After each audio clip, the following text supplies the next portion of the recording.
does China even have the right to impose such moratorium sa West Philippines? All the actions of China, which is an implementation of the Coast Guard law, which took effect 01 February 2021, are illegal. They are against international law. Our Commander-in-Chief said they are all unacceptable. The SND said they are provocative.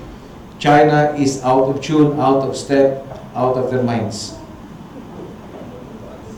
Sir, do you think that China may use this moratorium to further justify yung kanilang initial yung Coast Guard nila na instructions sa Coast Guard to arrest Filipino trespassers?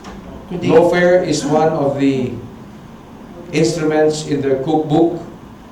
The ultimate objective of China is sea control of the South China Sea. They will use the different instruments of their national power to assert that. And the Navy, sir, is prepared in case of any... The Philippine Navy and the entire armed forces. Yes.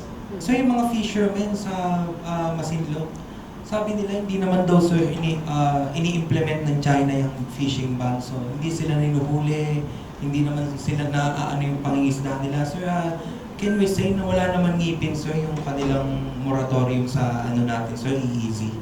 As of this morning in my conversation with the Acting Commander Naval Forces Northern Luzon, the feedback from our fisher folks is that they are allowed to fish so long as they do not enter into Bahuli Masinloc. The pronouncement started in 2021 when the law was passed, and each year there is a pronouncement. I have not come across any report that it was implemented. Hindi sila nanguhuli, sir, ng Pilipinas, sir? Yes, I have not come across any report of not only Filipino fishermen but also other maritime ASEAN fishermen, like coming from Indonesia, Malaysia, or Vietnam.